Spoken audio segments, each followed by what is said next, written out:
vítam vás na Dni Zeme.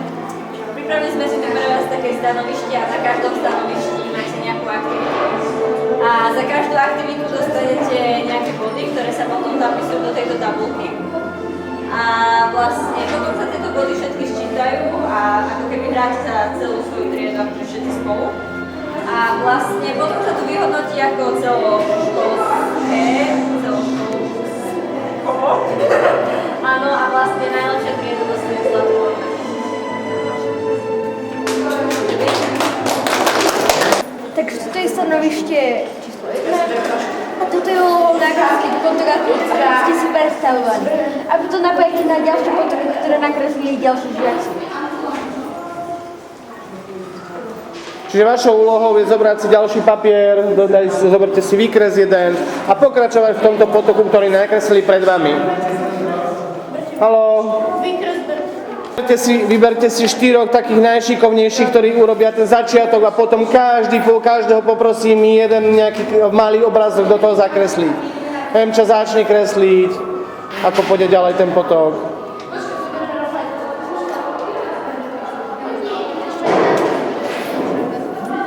Dobre, a začni tam kresliť buď tými voskovkami, alebo jak sa to volá, vodovými, alebo normálnymi. Kto z vás ešte pekne kreslí? Paťa, šup z druhej strany. Ešte ďalej, kto pekne kreslí? Paja. Kreslí tam spolu. Melekovci, poďme šup, bratia, ukážte sa mi. Konečne nech vidím. No šup. A potom ostatní si tam dokreslíte nejakú rybičku, nejakého pštrosa, alebo kenguru, ahoj. Ja som to nakreslil. Kresli.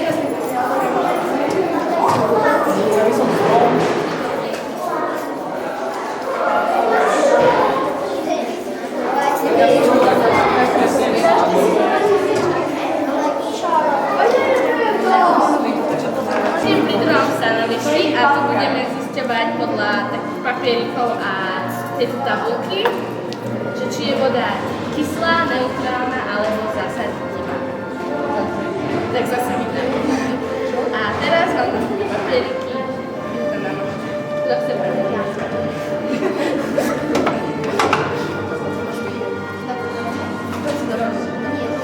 Nie, do toho. Dobre, dobre.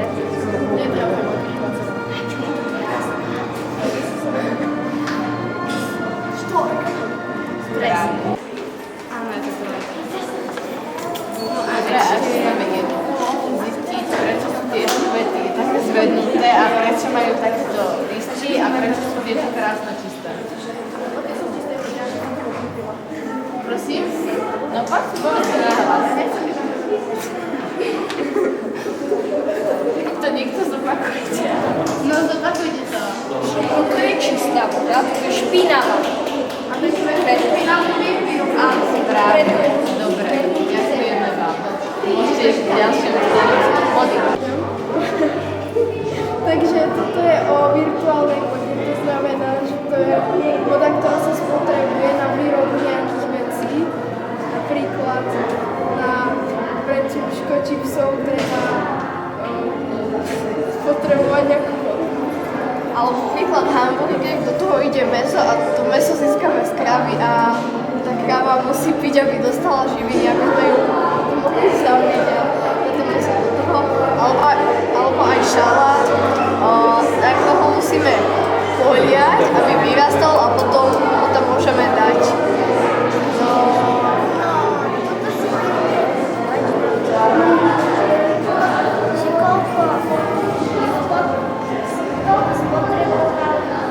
Koľko litrov vody sa spotrebuje na výrobu?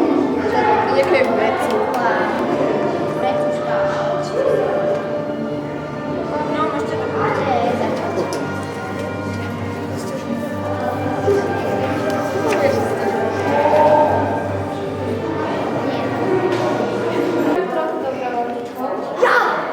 Dobre, Ešte nikto nechce, dobre. Takže, najprv toto celú. Nie celú, musíš celú. Chceš.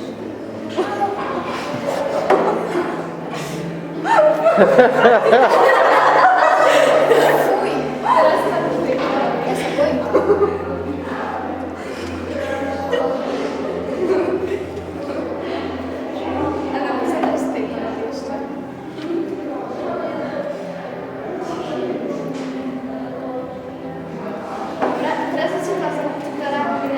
Ktorá voda bola minerálna a ktorá čistá. Táto bola minerálna, táto čistá. Dobre. A tá posledná bola aká? Nejaká slaná. Dobre. Takže ešte vám chcem povedať, že ak by ste stroskotali na nejakom ostrove, tak nie je dobré piť veľa slanej vody, pretože vo veľkom množstve vám môže zničiť obličky. A ešte vám chcem povedať, že je lepšie kupovať si piť čistú vodu a nie minerálnu, pretože kupuje sa v plastových fľašiach, čiže to určite prírodný. Všetko. Môžete sa prosím. Pri tomto stanovišti budete počítať, takže kto je dobrý v matematike? Na 250 ml Fanty obsahuje 24 gramov cukru, čo predstavuje 9% z toho cukru.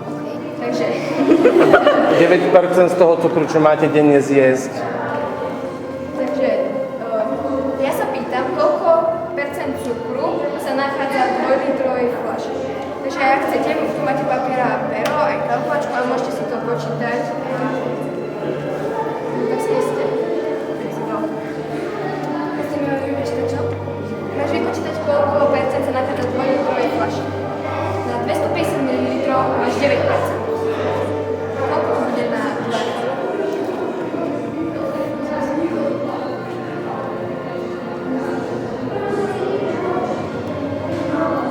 Však ľudia môžete počítať aj v hlavách, nemusíte čakať iba na ňu.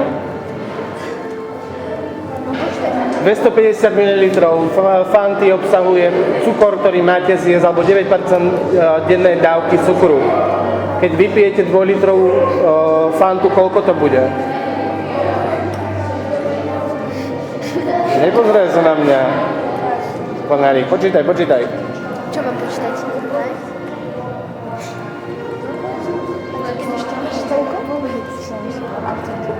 72% to je.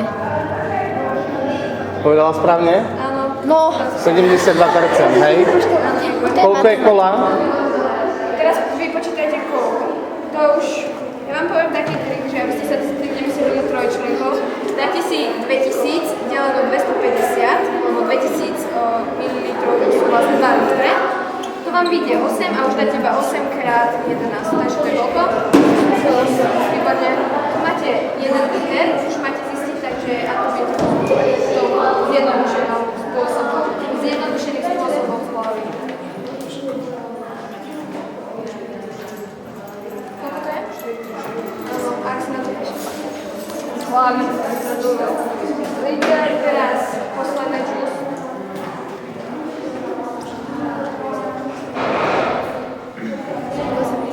Áno, dobre, výborne.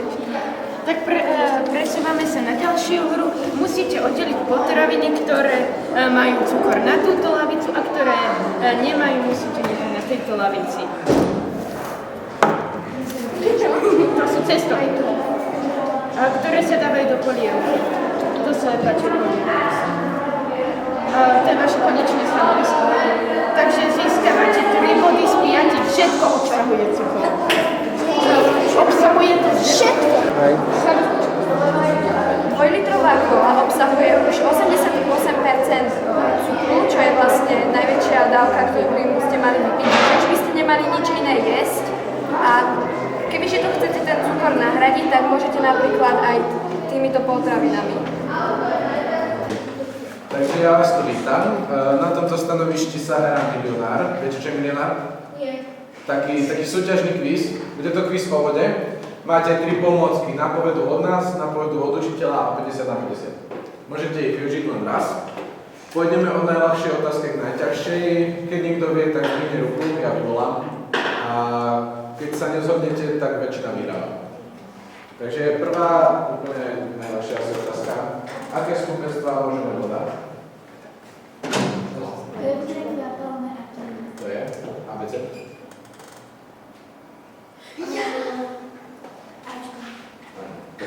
výborne. Takže druhé, koľko percent povrchu Zeme zaberá voda? No, máte. 70. Cečko? Isto. Koľko percent vody je v našom tele? No, tak no. Cčko.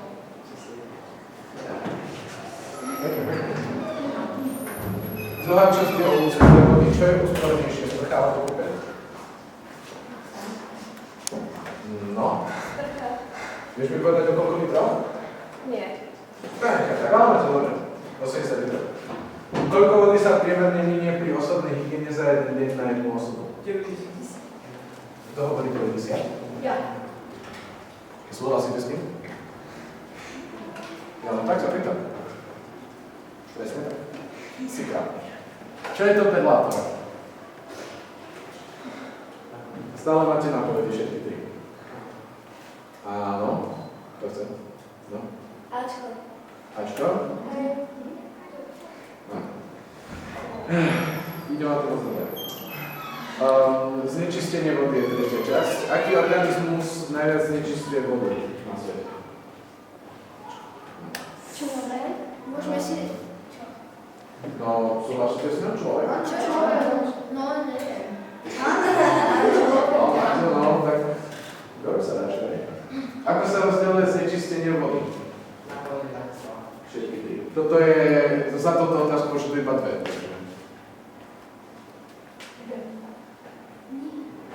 Tak využíme niečo. Máš to bude Ačko. Však kľudne môžete využiť nejakú nápovedu. Máte 3 otázky a 3 nápovedy, takže je vaša. A keď označíme zotačku? Tak skončíš. Čo? Strácate bod. Dajme Ačko. Ale však môžeš ho využiť, na čo nevyužiť? Tak, čakám. Nápovedu alebo odpoveď? Tak dajme si radu od pána učiteľa. Nie odo mňa.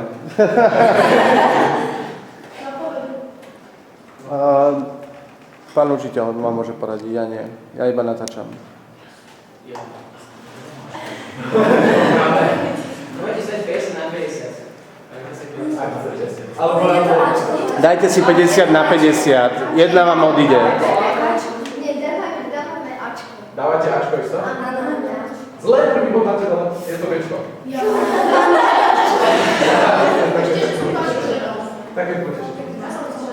Predposledná. Koľko kilogramov odpadu vyhodíme denne do oceánu? Napoveda od koho? Od Od pána učiteľa. Pán učiteľ bere veľa peňazí. Všetky tri a máte už len dve otázky. A čo je ešte tá tretia? Máš 50 na 50. Máš 50 na 50. Rádu od nás alebo určite. Tak od vás. Od nás chceš rádu? No dobre, takže poviem ti... Takže takto. Bere sa to na celej Zemi všetci ľudia a... Čo by som ti ešte povedal? Je tam veda nula. Koľko je veľa?